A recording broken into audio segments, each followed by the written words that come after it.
Il n'y a rien à changer, que tout est à sa place. Tu veux nous montrer donc cette ville de cœur, cette ville de passion pour toi? Ouais. Tu vas nous la faire découvrir? Ouais. Et on va parler de toi un petit peu de ces 2 années, de cette rentrée et de cet album. D'accord? Comment on dit quand on dit on y va en romain, en italien? On y va? Ouais. Alonso? Alonso? Allez, Alonso, on y va.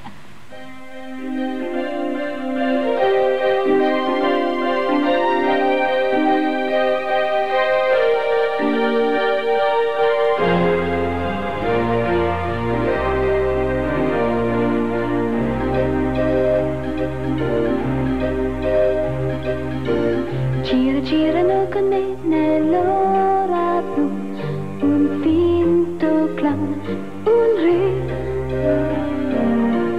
E la nave va con te, non torna più, lasciandomi sul set. La fontana di luce che mi bagna la pelle, ti batti fino a chi è Federica mi chiama sulla nebbiosa strada dell'ultimo ballo del re, nostalgie du cinéma. Elsa, là, on continue notre visite de Rome avec cette place qui est une place très réputée à Rome. Il paraît qu'on ne peut pas visiter Rome sans voir cette place. Oui, et donc on y est. On y est, c'est une bonne chose. Alors, C'est la Piazza Navona. Piazza Navona. Piazza Navona. Et donc là, Ouais, derrière moi. nous avons donc la fontaine des 4 plus grands fleuves. Ah oui, c'est le Bernin qui a fait cette fameuse statue. Et t'as lu ça dans le guide juste avant de venir. C'est tout à fait ça. C'est-à-dire on pourra quand même se balader, avoir un aspect de l'art contemporain italien dans la rue, du moins, sur les pavés ici à Piazza Navona. On va regarder un petit peu ce qu'ils font au niveau peinture, d'accord? Ouais, d'accord. Avant d'être entièrement trempé. Voilà. On y va? Tout à fait. Allez, viens, on y va. Quelque chose dans mon cœur me parle de ma vie, entre un grand mystère qui commence et l'enfance qui finit. Quelque chose dans mon cœur fait craquer ma vie, une drôle d'envie, une impatience et la peur que j'oublie qui je suis.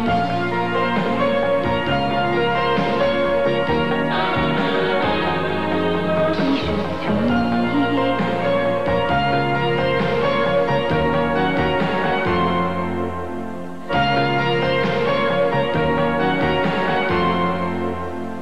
Qui t'a fait découvrir cet endroit, la première fois, cette place, par La exemple? première fois, T'as un c'était souvenir? Ouais, c'était pour enregistrer mon premier disque. J'étais venue ici avec mon père et Romano Musumara.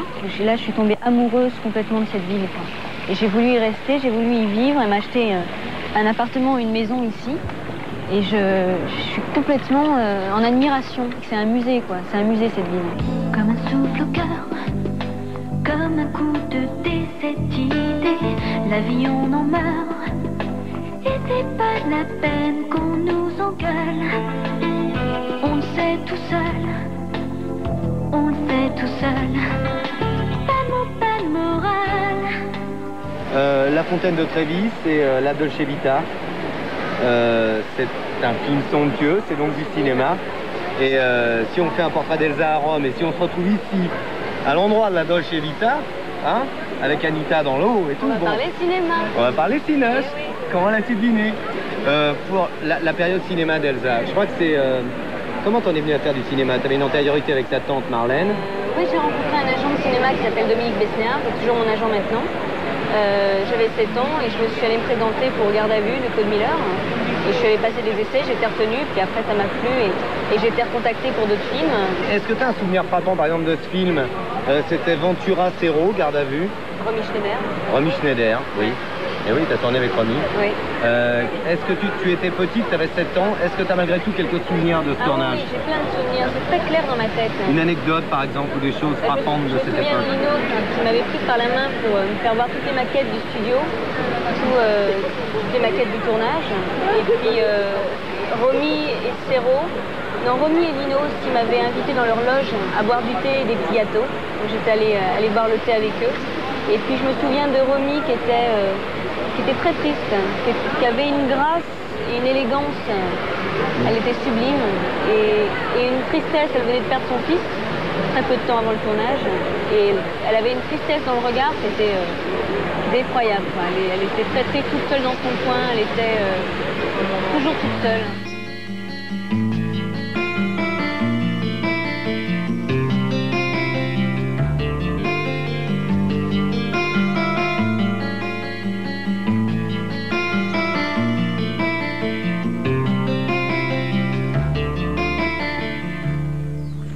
À 7 ans, tu te rends pas compte, à 9 non plus, à 11 ans. Ouais. 11, j'ai commencé à avoir vraiment envie de le faire. Mais là, c'était pas très simple. Tu avais 11 ans, il y avait l'école, il y avait plein de choses qui te... Oui, mais c'est vrai qu'à partir de 11 ans, en plus, où je baisais, c'était un rôle beaucoup plus long. J'avais beaucoup plus de choses à faire et je me suis vraiment amusée sur ce film.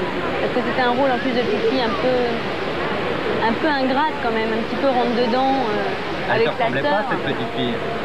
Non, c'était pas vraiment moi, mais c'est ça qui... Moi, ce que j'aime dans le cinéma, c'est en même temps pouvoir rentrer dans un personnage qui n'est pas soi, mais c'est en même temps une psychothérapie, quoi. C'est-à-dire que on refoule complètement ce qu'on a, nous, au fond de soi, à travers un autre personnage qui n'est pas soi, quoi. Donc on se sert du personnage que l'on joue pour pouvoir se psychanalyser soi, quoi. C'est un exutoire, un peu. C'est un exutoire, oui, complètement. Alors, Rouge baiser, ensuite, il y a Régis Barnier et La femme de ma vie. Et là, c'est une consécration pour toi. Ça, c'est une chose, mais comment t'en es venu à tourner dans ce film aussi? Il m'a vu, il m'a fait bouger, il m'a fait vivre, il m'a vu vivre, et puis ça a collé. Est-ce que tu as un souvenir, une anecdote particulière sur ce film, sur ce tournage? Ben non, c'est là que j'ai commencé à chanter, quoi. C'est dans ce film-là que j'ai fait grâce à ça que j'ai fait mon premier disque, donc ça a été une chance énorme. Nuit, tu me fais peur, nuit, tu n'en finis pas. Comme un voleur, il est parti sans moi. On n'ira plus au ciné tous les trois. Nuit, tu me fais peur, nuit, tu n'en finis pas. Comme un voleur, il est parti sans moi. Papa, si tu pensais un peu à moi.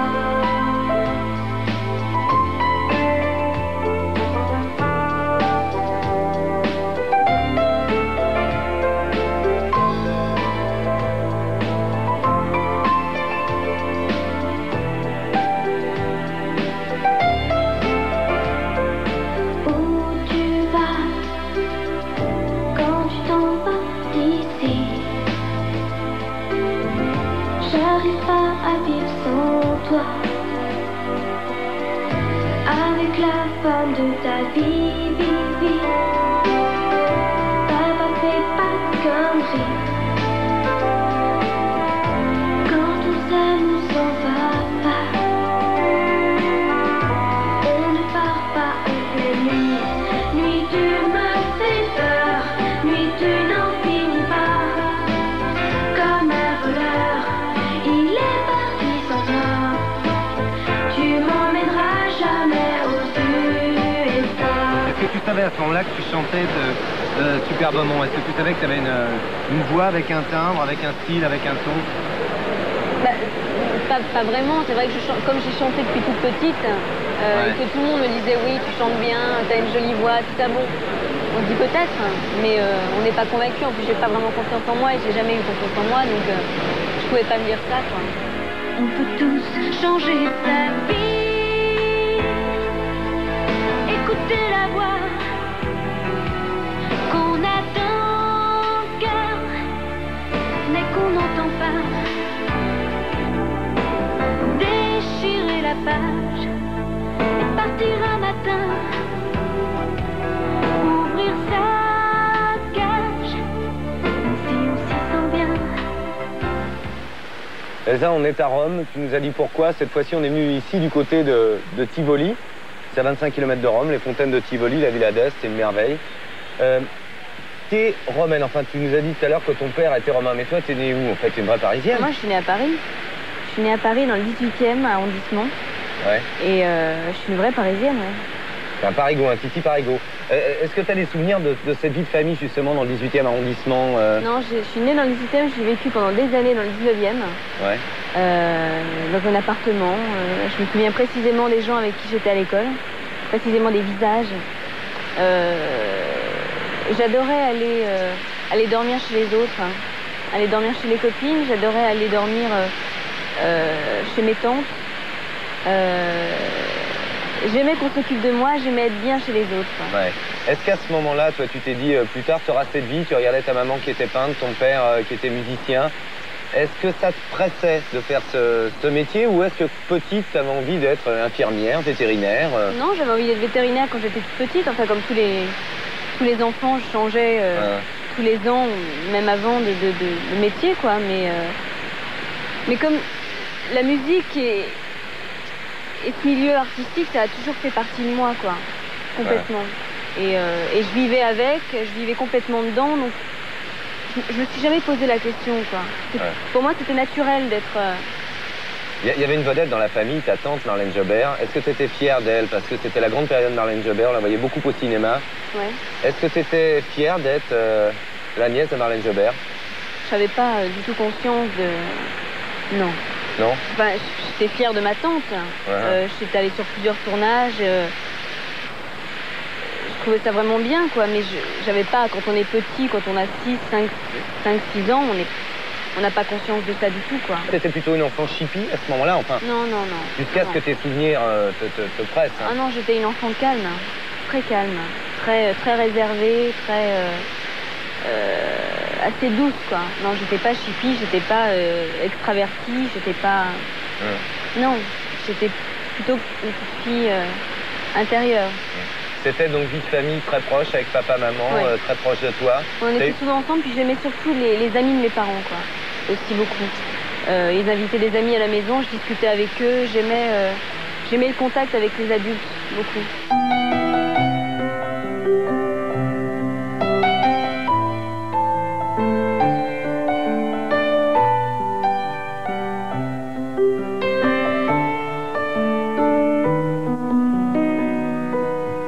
Est-ce que tes parents t'ont gâtée? T'étais fille unique? Oui, j'ai été très gâtée. Très gâtée? Ouais. Est-ce que t'étais capricieuse, comme une petite fille gâtée? Objectivement, hein? Non. Non? Non, j'étais pas capricieuse. Mais c'est vrai j'ai été gâtée. D'abord, j'ai reçu beaucoup d'amour, hein. Voilà. Beaucoup. Et j'ai été gâtée aussi matériellement, quoi. C'est-à-dire que pour mes anniversaires, pour mes Noëls, j'étais une petite fille comblée, gâtée, en plus avec tout l'amour, la famille, l'amour de la famille, quoi. On se réunissait un peu tout le monde et toute la famille est très très proche et c'est très important. Est-ce que c'est pour ça que tu travailles en famille? Quelque part avec papa qui est manager, qui compose, qui fait les photos, enfin pas sur le dernier album, on en parlera un petit peu plus tard, avec maman qui était très proche de toi aussi. Bah, ma mère, d'abord, j'ai commencé à 13 ans, donc j'étais une petite fille. Quand on arrive dans un métier comme ça peut être très déstabilisant et on peut perdre un équilibre. Et pour moi, c'était important que ma mère soit là et j'étais sa petite fille. Et j'avais besoin qu'elle me suive, j'avais besoin qu'elle vienne avec moi, de sentir une présence, quelqu'un que je connaissais. En plus, je suis avec Marie, mon attachée de presse, depuis maintenant 6 ans, qui est une amie qui travaille avec moi encore maintenant. Et j'avais besoin réellement d'elle, quoi, et de mon père aussi, avec qui j'ai travaillé très tôt. Et c'est vrai qu'il a envie du meilleur pour moi, il fait le maximum qu'il peut faire. Et puis il a du talent, beaucoup de talent. Donc, et c'est mon père, et je l'aime, et ça me fait très plaisir de travailler avec moi et voilà. Les paroles de haine, les mauvais poèmes qui s'apprennent par cœur, les chansons violons, le jeter cette erreur. Sera jamais nous,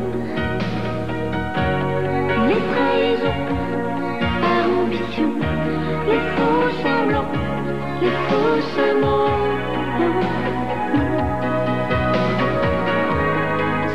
Jamais nous, les petits sourires pour mieux mentir, les grandes histoires d'amour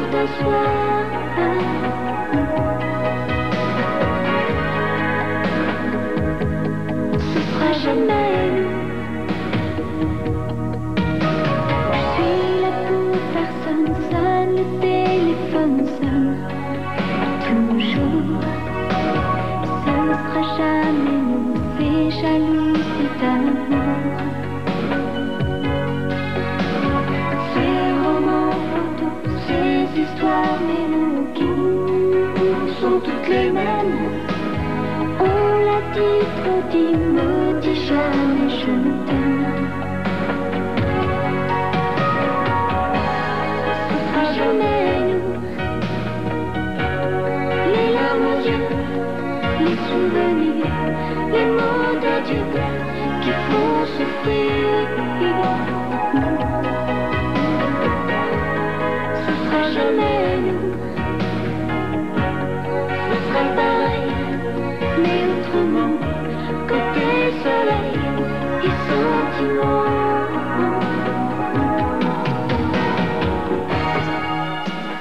Est-ce que t'as pas eu le sentiment à un moment d'être une poupée chanteuse? Non. Du tout, jamais? Non, Ça t'a parce qu'on jamais m'a effleuré? jamais considéré comme ça. Ah, J'étais pas donc impact- c'est l'entourage qui est important Bien dans ces sûr, cas-là. c'est très très important, quoi. Il y a des chanteuses sûrement qui sont considérées comme un paquet de lessive qu'on met sur le marché.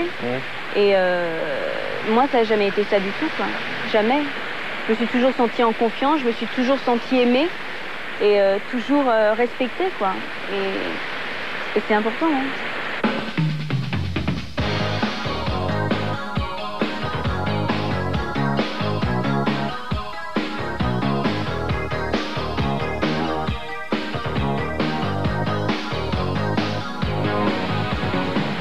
T'admirais qui à ce moment-là? Quels étaient les chanteurs que tu aimais bien? Il y avait déjà Patrick Boel qui chantait à ce moment-là, il y avait Laurent Voulzy. Oui. Et puis il y avait Goldman. Tu aimais bien Goldman? Oui. Tu as été un peu amoureuse de Goldman, de l'image de Goldman. En tant que petite fille, j'entends, avec le rêve, quoi. Amoureuse? Oh, il me plaisait bien, oui. Ouais?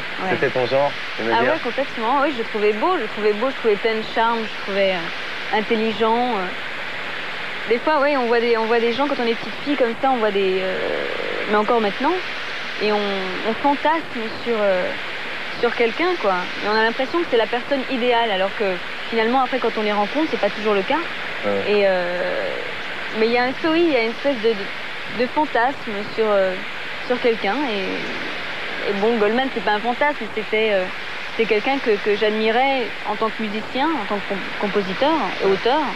Et quelqu'un en plus physiquement qui me plaisait bien aussi. Ouais. Il y a eu le roman d'amitié sur cet album, Glenn Medeiros, mon succès énorme, c'est un album plein de succès.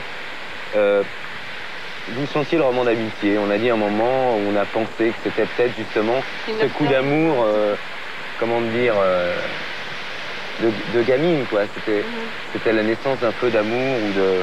Eh ben non. Non, même pas? Eh ben non. C'était pas ton genre. Non, mais je l'aimais beaucoup, Glenn, mais non, il y a rien eu entre nous. C'est pas parce qu'on rencontre un garçon, forcément, il se passe quelque chose, quoi. C'était un ami, quelqu'un avec qui je pouvais parler, raconter ce que je ressentais et réciproquement, mais c'est pas aller plus que ça, quoi. Tu sais, il me faudra encore du temps pour être sûr d'aimer quelqu'un et de l'aimer vraiment. On a toute la vie devant nous, mais garde bien tes sentiments et puis surtout, écris-moi souvent un roman d'amitié qui s'élance comme un oiseau. Pas une histoire d'amour vacances qui finit dans l'eau.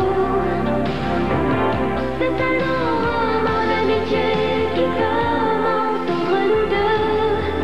Magique adolescence, où tout est un jeu. Quand tu prends ma main, tout va bien. C'est comme tu veux, mais ne dis rien.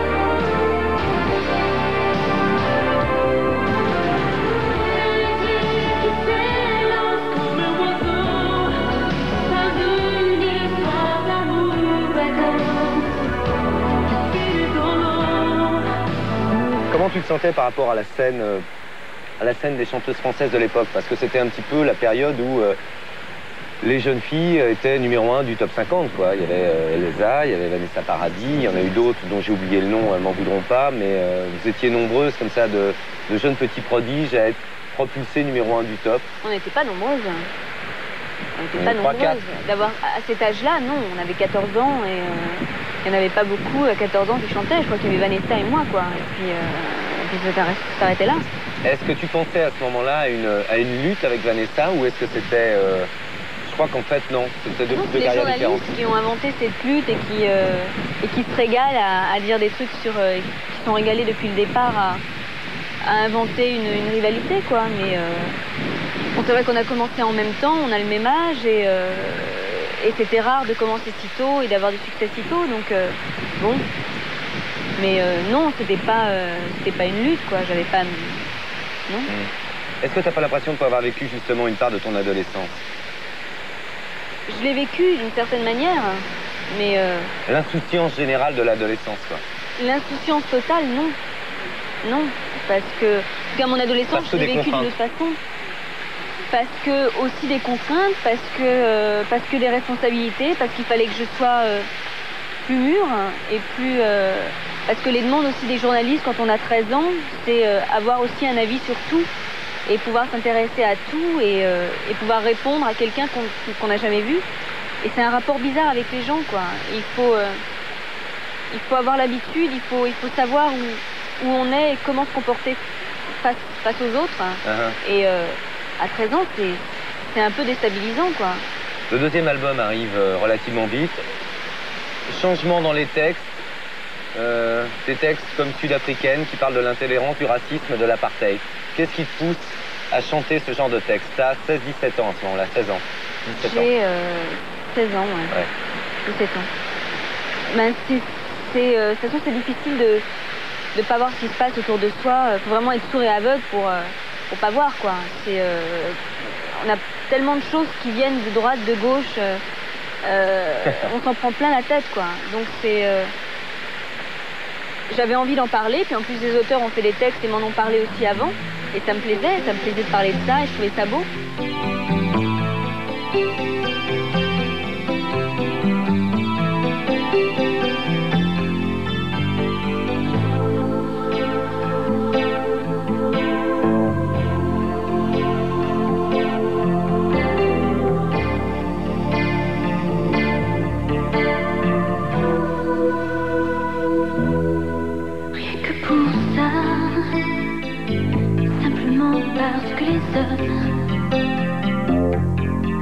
Sont tous les mêmes droits, simplement parce que personne ne peut dire qui est modèle ou maudit. Rien que pour ça,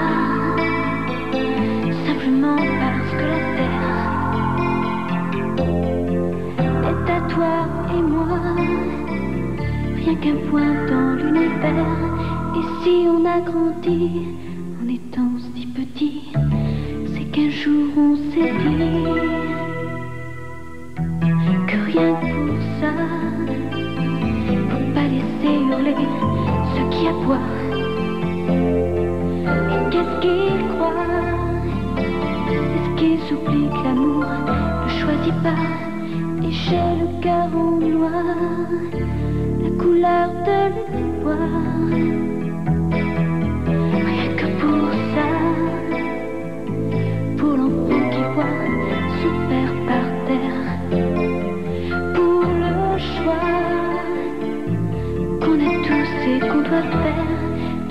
Maintenant c'est trop, qu'un cheval au galop parfois ne s'arrête pas.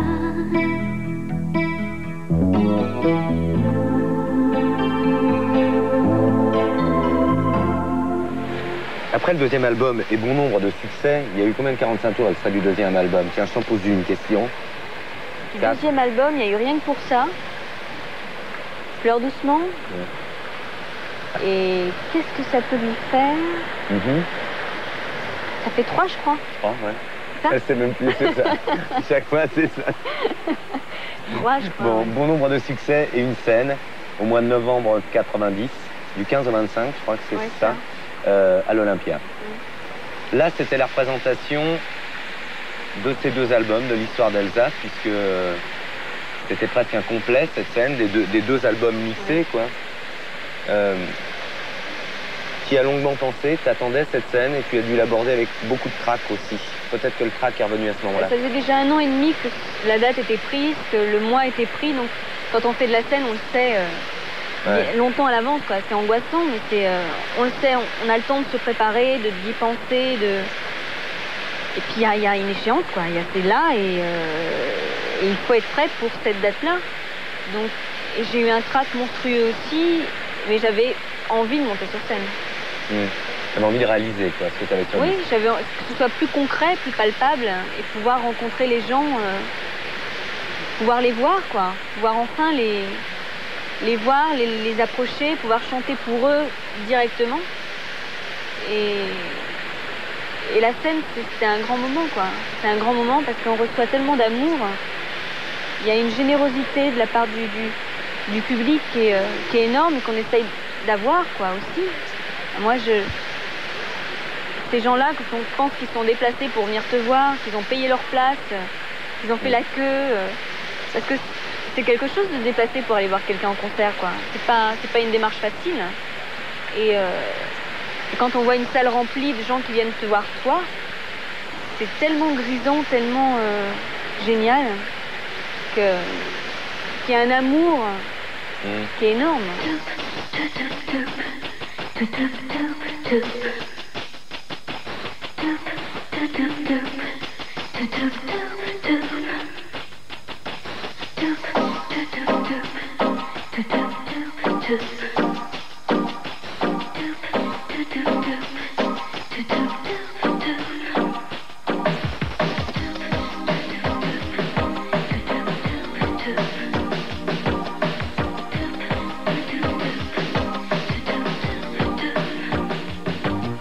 Projettes des fois un petit peu en avant en disant tiens, je sais pas, tu t'imagines à 30 ans ou à 40 ans?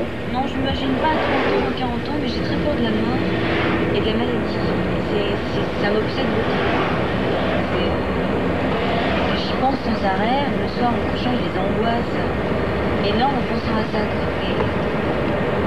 Tu penses à la mort pourquoi? Pour autrui et pour toi aussi? Pour autrui, pour moi. Et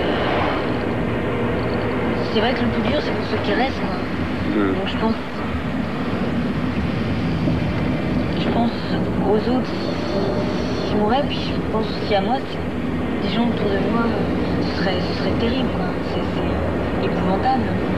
Mais ça m'obsède, vraiment la mort et la maladie m'obsèdent. Comment tu vis justement ce problème MST ou SIDA, par exemple? Tu vis ton adolescence avec tout ça, est-ce que tu penses assez fréquemment et comment tu en parles? Comment tu analyses le phénomène? Si on peut appeler ça un phénomène. Bah ouais, j'y pense tout le temps. Et non, ce qui est terrible, c'est que c'est devenu tellement une psychose que dès qu'on a le moindre symptôme pas normal, on a l'impression que c'est le sida. Quelqu'un est malade, on a l'impression que c'est qu'il a ou qu'elle a le sida, quoi. Alors qu'il y a plein d'autres maladies aussi, quoi. C'est sida tout le temps parce qu'on en parle, parce que c'est terrible ce qui se passe, parce qu'il y a plein de morts à cause de cette putain de maladie, quoi.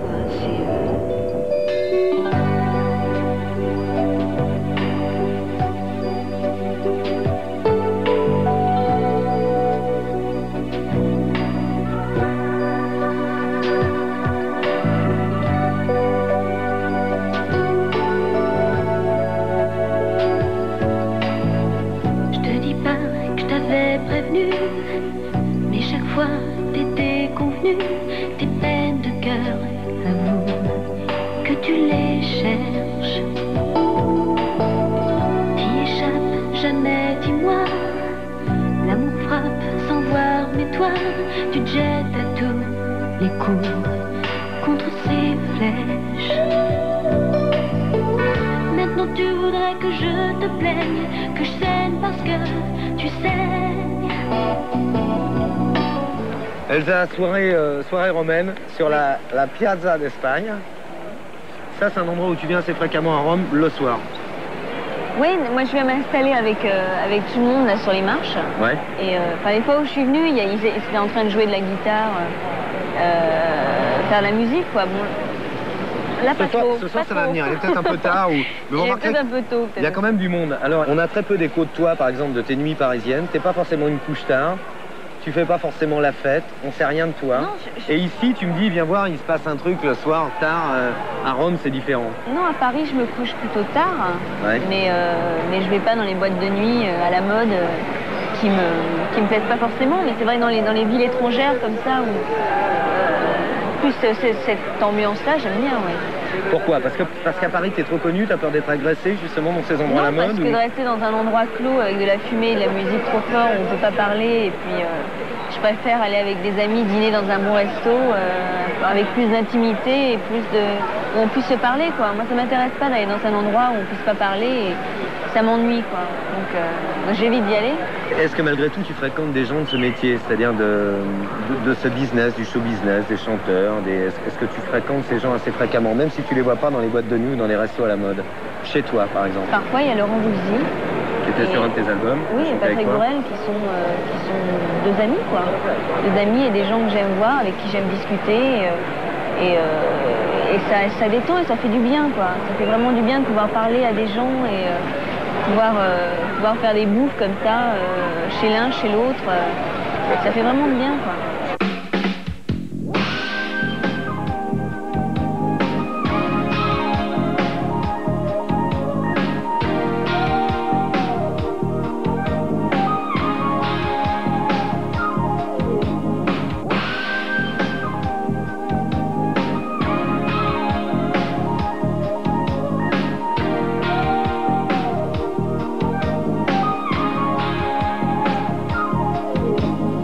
Qu'est-ce qui s'est passé? Comment on est venu à faire Casanova, la rencontre? Le comment du pourquoi? C'est Besnéard, une fois de plus, Dominique? C'est Dominique qui est allé me présenter. Enfin, on est allé se présenter au metteur en scène, donc Édouard Liermans. Je suis allée chez lui. Et puis, je sais pas il avait pas vraiment pensé à moi. J'y allais vraiment au cas où. C'est une idée de Dominique Besnéard? Oui, c'est une idée de Dominique. Je suis allée, il m'a parlé un peu du film. Et puis il m'a dit, de toute façon, il y a des essais à passer. Je dis, bon, d'accord. Après ta pompe de long, donc, sera Casanova, le retour de Casanova. Oui, je le savais déjà. Pas d'appréhension? Oh, bah toujours. Toujours un peu impressionnée, quoi. Quand j'ai rencontré Alain, j'étais un peu... Puis c'est vite passé, après on est allé déjeuner ensemble, parce qu'il voulait me connaître, et puis pour que les rapports soient beaucoup plus détendus. Et donc je suis allée déjeuner avec lui, ça s'est vraiment bien passé. On a parlé de plein de choses. Et puis après, tout allait bien, quoi. Et là, le fait, par exemple, de fréquenter un monstre du cinéma comme Delon, qui a tourné avec les plus grands. Puis Lucchini aussi. Lucchini, Fabrice Lucchini, qui était là, avec qui tu es resté ami, je crois. Ouais, enfin, je le vois pas vraiment en dehors. Tu dînes pas avec lui tous les jours? Non, je dîne pas avec lui tous les jours, mais c'est quelqu'un que j'aime beaucoup. Ouais. Alors, quels ont été leurs rapproches à eux? Parce que pour eux, tu étais une petite jeunette, en fait, même si tu avais fait quelques films, même s'il y avait eu tout le cinéma que tu avais pratiqué au préalable. Ils ont été plutôt sympas, ils t'ont aidé, ils t'ont épaulé. Fabrice, la première fois que je l'ai vu, il était là, il est arrivé en disant, mais quand on sera moins timide, je te chanterai tes chansons. Et puis après, quand on a été moins timide, et lui a été moins timide aussi, il m'a chanté mes chansons, quoi. Il connaissait mon répertoire. Et tous les jours, toute la journée, il me chantait mes chansons. Le film n'a pas fait un énorme succès. Non. Il n'a pas fait le succès attendu. Non. Est-ce que ça a été une déception pour toi? Parce que c'était une façon aussi de renouer avec le cinéma après une certaine absence. Moi, j'ai eu beaucoup de plaisir à tourner ce film. On est toujours un peu déçu quand un film sort et que ça marche pas vraiment, quoi. Mais pas tant que ça. Ça m'a pas rendu malade, quoi. J'étais pas tous les mercredis.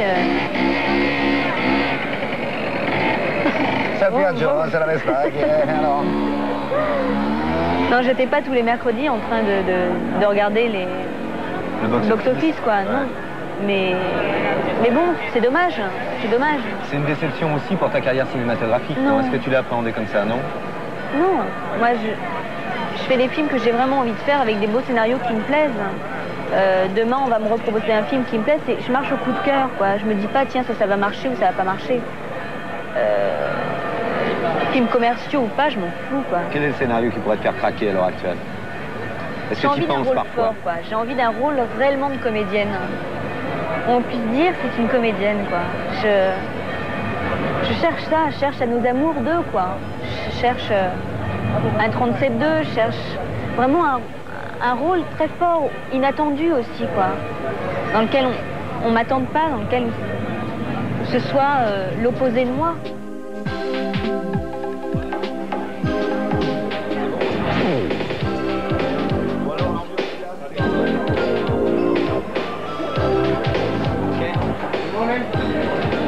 Bon Elsa, ça y est, on y est. Tu m'avais dit, Rome, c'est un glacier avec 12 sons par pas. Ça. Ils sont là. Malaga et stracciatella. Ah oui. Stracciatella. Attends, lui, il a une technique, là. Ne mettez pas de crème dessus, parce que si tu veux, tu mets de la crème. Non, non, non, non. Bah, oh, l'autre, non, non, regarde. Alors moi, la spaghetti, c'est...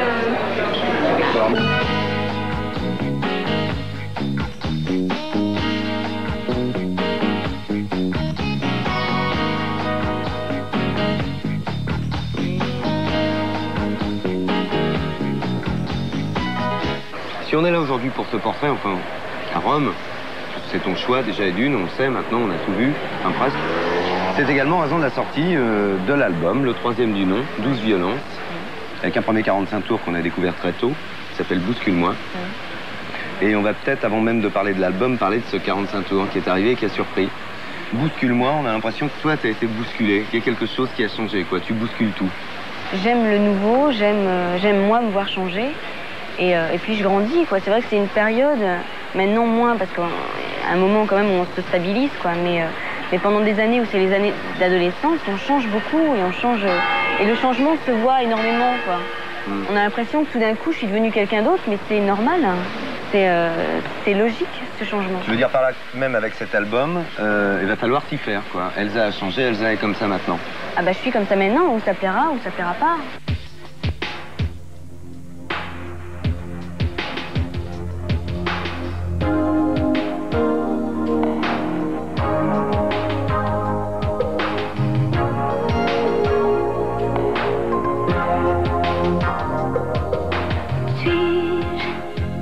Une princesse de porcelaine, une précieuse poupée mondaine, en quarantaine.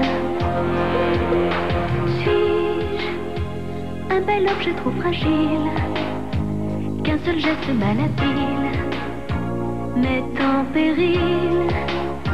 Ne sois pas si fébrile. Bouscule-moi un peu, étouffe-moi de baisers. Je veux que tu me fasses voir tes étoiles. Bouscule-moi un peu, arrête de t'excuser. C'est quand tu me lâches que j'ai mal. Bouscule-moi un peu, chavire-moi de bonheur. Fais-moi manquer d'oxygène. Bouscule-moi un peu, chahute-moi sur ton cœur. N'aie pas peur, c'est quand tu me sers à peine que tu me malmènes. Suis-je une danseuse de cristal qui du haut de son piédestal craint l'épandale? Suis-je une icône d'Orient qu'on vénère en redoutant un accident? Ne sois pas si prudent. Bouscule-moi un peu, étouffe-moi de baisers. Je veux que tu me fasses voir tes étoiles. Bouscule-moi un peu, arrête de t'excuser. C'est quand tu me lâches que j'ai mal. Bouscule-moi un peu, chavire-moi de bonheur. Fais-moi manquer d'oxygène. Bouscule-moi un peu, chahute-moi sur ton cœur. N'aie pas peur, c'est quand tu me sers à peine que tu me malmènes. Alors cet album, parlons-en un petit peu après le 45 tours, l'album s'appelle 12 violences, là aussi il y a une connotation. On voit que par exemple, au verso de l'album, il y a une photo de cactus qui est un peu estompée. Ouais. Donc là aussi c'est presque symbolique de cette 12 violences, quoi. Ça peut être un cactus, attention, qui s'y frotte s'y pique, mais ça peut être doux aussi. Ouais, voilà, c'est ça. En plus c'est un cactus, je sais pas comment ça s'appelle ces cactus-là. C'est une apparence très cotonneuse, comme ça, très douce. mais en même temps, faut pas s'approcher trop près, quoi. Ça fait mal. Donc, et ça correspondait bien au titre 12 violences que Jean-Loup Dabadi avait trouvé. Et donc c'est vrai qu'en apparence douce, je suis pas que douce. Et l'album non plus n'est pas que doux. Et dans les textes, il y a un peu plus de violence. Parce que ça parle aussi beaucoup d'amour. Et l'amour, c'est pas qu'une douceur et qu'une apparence de douceur. Mais cet album, quand on écoute les textes, on sent qu'effectivement, c'est l'amour avant, pendant, après. C'est un peu tous les... C'est un état des lieux de l'amour. Différents, ouais. Plein de sentiments différents. Bah, les auteurs ont eu envie de faire ça. Moi, j'avais envie de parler d'amour. Mais les musiques ont inspiré ça aux auteurs. Mais il faudrait leur demander à eux pourquoi. Mais toi, tu sais pourtant. Tu sais pourquoi. Le Supplice chinois, par exemple, qui est le titre qui ouvre la face A, enfin si on peut parler de face sur un CD, c'est après le départ, l'état d'une demoiselle, après le départ, le goutte à goutte. Obsessionnel, quoi. C'est le Supplice chinois, c'est le goutte à goutte dans l'évier, où tu as envie de tout claquer parce que c'est énervant, quoi. Et c'est en même temps, ce Supplice chinois, c'est chagrin d'amour qui arrête pas de m'obséder. C'est une obsession et un mal-être qui est...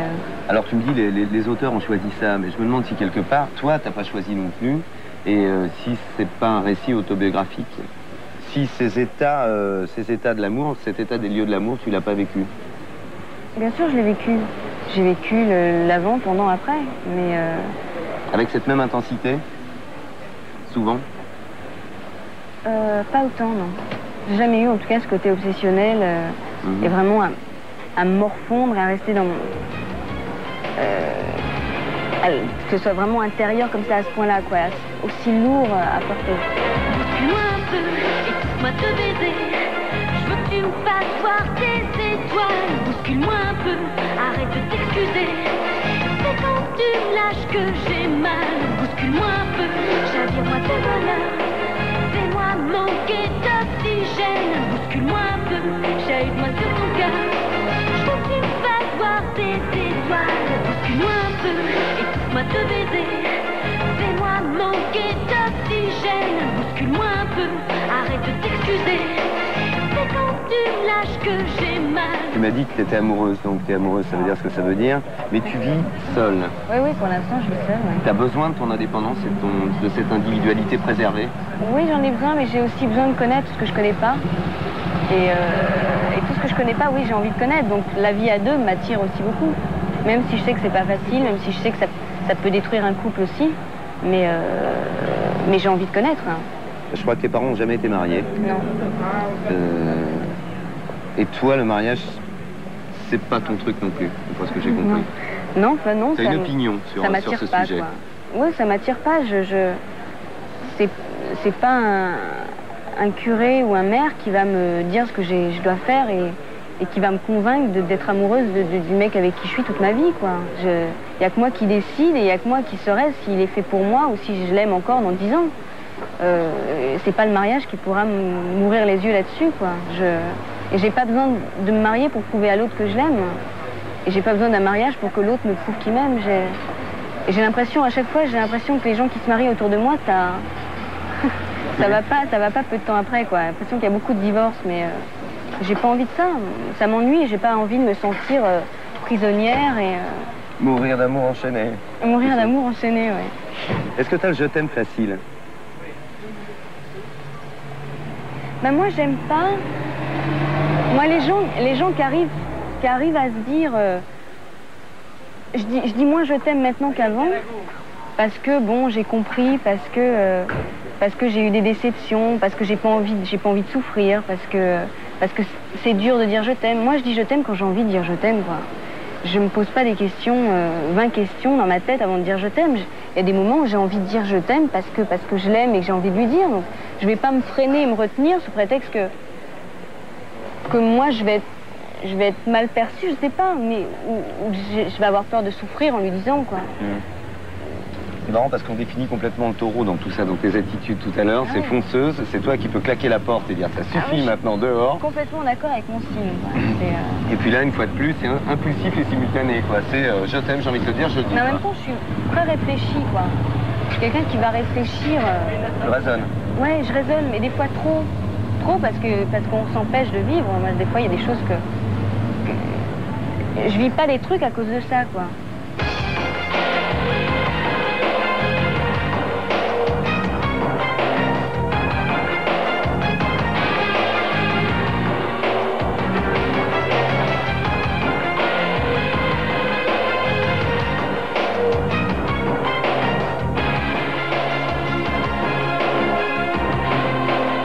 Est-ce que tu arrives à vivre ton amour comme tu le voudrais? J'entends... quelle est la part des choses que tu fais quand, par exemple, la presse s'empare peut-être de ta relation avec quelqu'un d'autre, le divulgue, le rend public? Est-ce que ça te choque? Est-ce que ça te froisse? Est-ce que ça te blesse? Ça m'énerve beaucoup, ouais. Ça oui, t'énerve? ça me blesse parce que j'ai envie de garder au moins un truc pour moi, quoi. En tout cas, ça m'appartient à moi et j'ai envie que personne n'y touche et personne ne le dise. Et j'ai pas envie de le dire. Je suis amoureuse, de toute façon, maintenant, la plupart des gens le savent puisque ça a fait la couve et des pages dans un journal, mais j'avais pas envie de le dire, quoi. Et j'ai pas envie de dire, j'ai pas envie de parler de celui avec qui je suis. Ça m'appartient à moi. C'est à moi, quoi. Mais t'as l'impression qu'on te vole quelque chose quand tu vois que c'est étalé, c'est ça? J'ai l'impression qu'on me vole... Oui, on me vole ma vie privée, quoi. Et j'aime pas ça du tout.